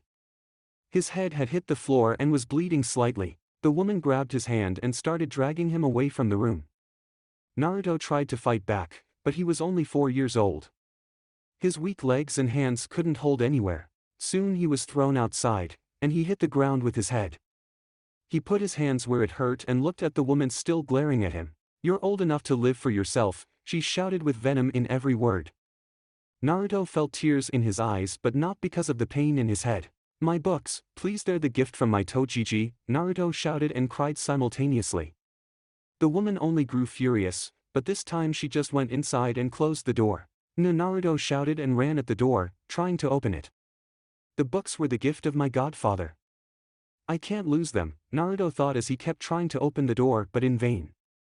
"Please," he begged as he kept trying to open the door. "Kakashi." It was the birthday of Naruto today. He hoped he could arrive in time. He didn't understand why he would have such a pointless mission. He was an umbu, for crying out loud. Kakashi soon arrived at the house with the scroll he was supposed to bring. He walked close to the door and knocked. He heard footsteps coming to the door. The door opened, and he saw a soldier wearing weird green armor. "How can I help you?" he asked with a monotone tone. Kakashi rolled his eyes and took the scroll from his pocket. "I'm supposed to give this scroll to your master," Kakashi answered, bored of this small village. After 6 hours, Hokage's office. Hiruzen, having gone through a long council meeting, the point of which he still had trouble comprehending, was annoyed at being pointlessly held back for so long. They were arguing and asking pointless things off of him that were beyond ridiculous in his honest opinion. Moreover, he still had to go and complete all the pending paperwork that must have piled up on his desk in his absence. He sighed and ran a hand through his hair as his back hit the leather of his chair. He inked his brush and started scribbling away at the stack of folders. He must have been at it for hours since the sun was beginning to set on the horizon, Hiruzen realized tiredly. The thought of not being able to see Naruto for his birthday. But he promised himself that tomorrow, at Ichiraku's, he would treat the boy and listen to all his babbles for the entire evening. Hiruzen had just about finished on his train of thoughts when Kakashi came striding in the door, an act that made Hiruzen grow a bit confused. "Mission accomplished, Hokage-sama." Kakashi sighed lazily, further confusing Sarutobi. "What mission is that, Kakashi?" he questioned as if the masked Jonin had grown a second head. "I don't remember assigning you any missions. Weren't you supposed to be watching over Naruto tonight?" he asked with a hint of worry while Kakashi looked at him perplexed. "But, Hokage-sama, the elders sent 2 ANBUs saying you were busy in a meeting." Hiruzen blinked, caught off guard. "Plus, this mission required my immediate attention. They even told me that they had assigned someone else to watch over Naruto while I was away." Hiruzen gulped thickly. "Kakashi, I never issued any missions of importance that might need your specific skill set today," he admitted with a dry throat. "And as for the council meeting, it was a useless gathering of civilians that really had no point in me attending." "What was this mission you were on anyways?" he asked dismally. "That I was supposed to give a scroll to the land of tea. They gave me this scroll in return," Kakashi said, and pulling out a scroll. His words furthered Hiruzen's worries. Hiruzen's and Kakashi's minds simultaneously began connecting dots. The useless council meeting summoned by the elders and the civilian council, Kakashi's pointless mission, the ANBU detail. Hiruzen stood up. "Kakashi," his voice turned desperate. "Please tell me that you made sure someone was assigned to protect Naruto while you were gone, didn't you?" he asked uncertainly. Kakashi mechanically shook his head, his lone eye widening as he too finished connecting the dots. Hurriedly, Hiruzen took out his crystal ball and desperately tried to locate Naruto. He looked and saw him cornered in an alley by 3 shinobi. Without another word, he left the office through the window with his battle armor. "Please be safe, Naruto." Naruto, 10 minutes earlier.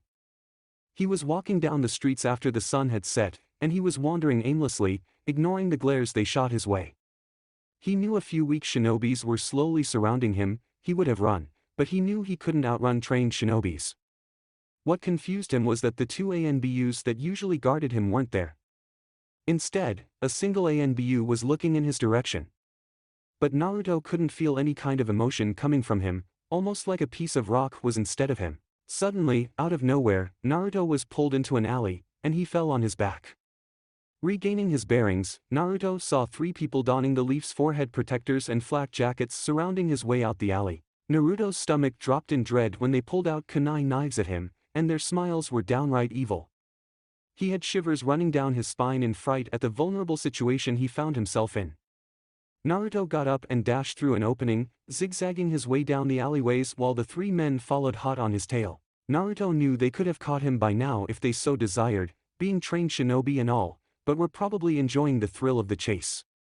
They were giving him some time, at the very least. Naruto tried to run even quicker when the men chuckled right behind him, apparently amused from his lame attempts at escaping them.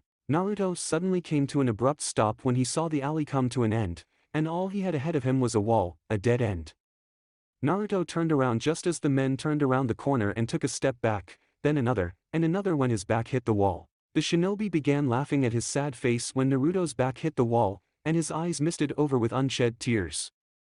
A lone tear rolled down his cheek when the men took out shurikens, not the practice one he was used to seeing, but the real deal. Without any hesitation or remorse, they chucked a volley of them towards him.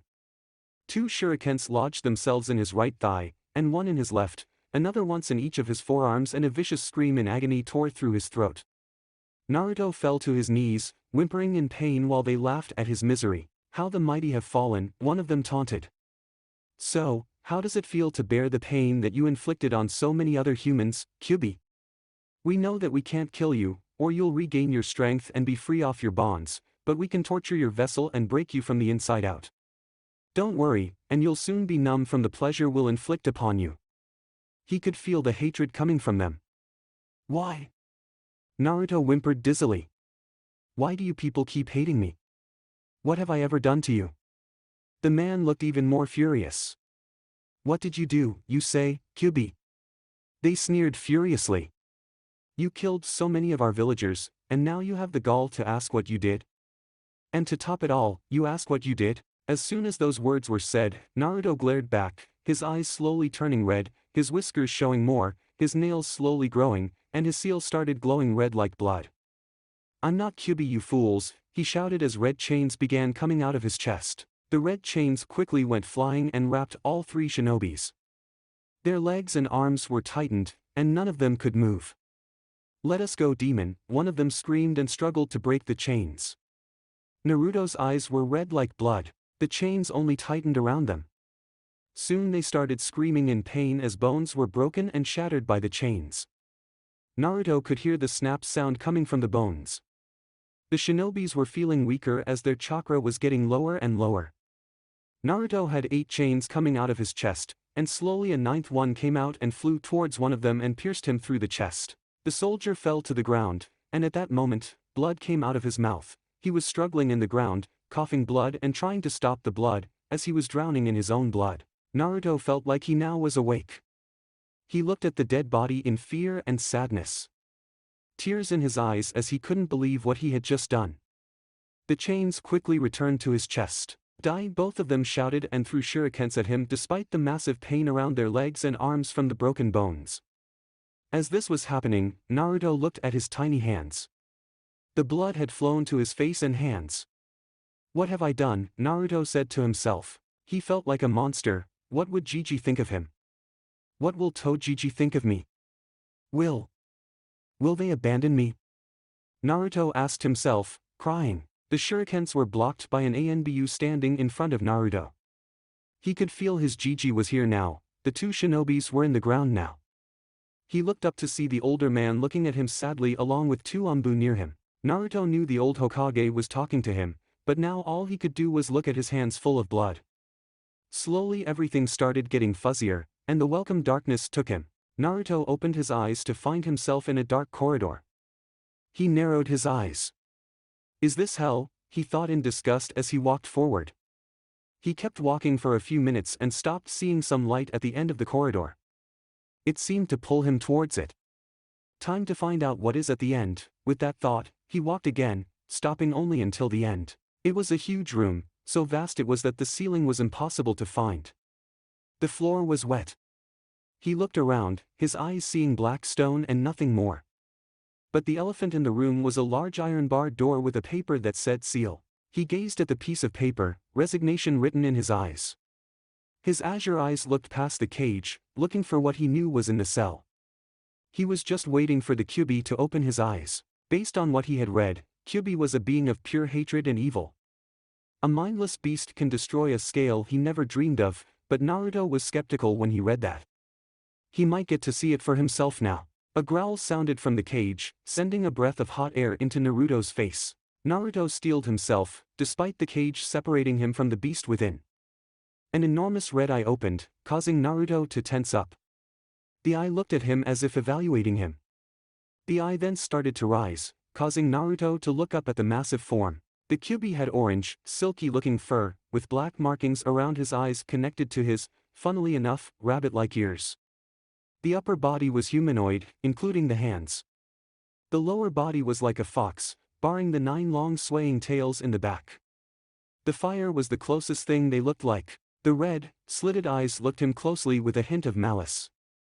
Naruto spoke first. "You're Kyuubi-sama," Naruto said, afraid but at the same time wanting to show respect.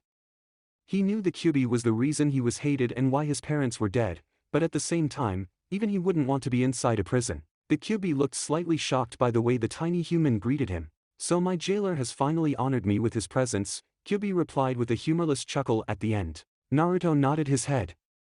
"Why are you sealed inside me?" he asked, knowing from before that Kyuubi was sealed inside. The giant fox narrowed his eyes slightly and showed his teeth. "You don't sound surprised to see me here, but when you remember the number of books you read." "I'm surprised you haven't died from a headache," Kyuubi said as he was slowly walking in front of the cage. All his tails could be seen. "As for your question, you should blame your father, the 4th Hokage who sealed me inside of you," he answered with anger in his tone and focused on seeing the brat's reaction. Naruto's eyes widened, and he quickly shook his head in denial. "My father is the 4th Hokage?" he asked himself and started making sense to him. Why Gigi would care for him and why he visited him every month. Why Tojiji cared for him. Why a Sannin was his godfather. It makes sense, Naruto thought. He always felt like he had seen the 4th before, but he could never really remember where. Why would he seal the Kyuubi inside his own son then? He asked himself out loud and started hitting the ground with his fists. He didn't know whenever to hate him or love him for his sacrifice. But then Naruto thought that could not have been easy for him, and he couldn't just ask for someone else's baby. He kept quiet, just staring at the ground. Minutes passed, and there was nothing but silence. Kyuubi could see that the brat was coping with the fact that his own father cursed him in a life of loneliness. Naruto remembered his godfather telling him that his parents loved him more than anything, but he wondered if his father knew if he would be treated like this. He didn't know yet. Naruto slowly stood in his legs again and looked at the Kyuubi with bravery. "Why are you not afraid of me, brat?" Kyuubi asked, slightly interested. He smiled. "I would lie if I said that I'm not afraid, but I'm more brave than afraid," he replied. Kyuubi released Ki at the brat. Naruto immediately fell to his knees trying to breathe. All his muscles were frozen, he could hardly move a finger. He felt as he would lose consciousness at any moment. Kyuubi smirked at seeing the brat on his knees. Nice try," Naruto said, panting and his voice low, but Kyuubi heard him. "You're a brave kid." "I will give you that," Kyuubi said, slightly impressed. "Why did you attack the village?" Naruto asked, trying to look brave. Kyuubi looked at him. "Because of the damn Uchiha and their annoying Sharingan. I was sealed inside your mother. When she was giving birth to you, brat. A man with a Sharingan forced me to attack the village, not that I had anything against it," he replied with a grin on his face. "My mother was like me." Naruto wondered with widened eyes. Was she hated around the village like me? Naruto asked himself. Naruto clenched his teeth. "Who was my mother?" "Kushina Uzumaki," Kyuubi replied. Naruto now was sure that the last name Uzumaki wasn't just a random last name. He was convinced that it was a clan. Was she from a clan? Naruto asked with a firm tone. He wanted to have answers. Uzumaki clan. The clan from Uzushiogakure, they were known for their red hair and their abilities in Fuinjutsu, and they had a long lifespan. They were close with the Senju clan, Kyuubi replied with a hint of respect. Despite hating them, he knew they were not like the others. And their strength was something not to take lightly. Naruto's eyes widened at that. He never thought he came from any clan, and now he was related to the Senju clan. But Naruto asked himself. If that's true, why couldn't I find anything about my clan anywhere? But from the way Kyuubi talked, he knew the clan wasn't around anymore. What happened to them? Naruto asked, afraid of his answer and taking a step back. I don't know exactly, all I know is that your mother mentioned a few times that Kyumo, Iwa and Kiri banded together and destroyed them. He responded and wondered if this would bring hatred in his heart. Naruto was saddened, everyone from his clan was gone, his parents gone. He was alone in a village that hated him for something he had no control over. He knew he had his godfather and Gigi. He quickly raises his head high. I will bring the Uzumaki clan back. I won't let it be forgotten, he promised with a high tone and with a smile and with a fist on his heart. Kyubi looked impressed by his promise. For a second, he felt like his father was smiling at him instead of the brat. He wondered if the brat was who his father talked about. Why are you still here? Kyubi asked, interested in why the kid was still here. Naruto swallowed a huge breath. He looked at the Kyubi in the eyes, almost like he wanted to challenge him. Because I want to be friends. That's it for part 1. Thank you for watching and see you in the next video.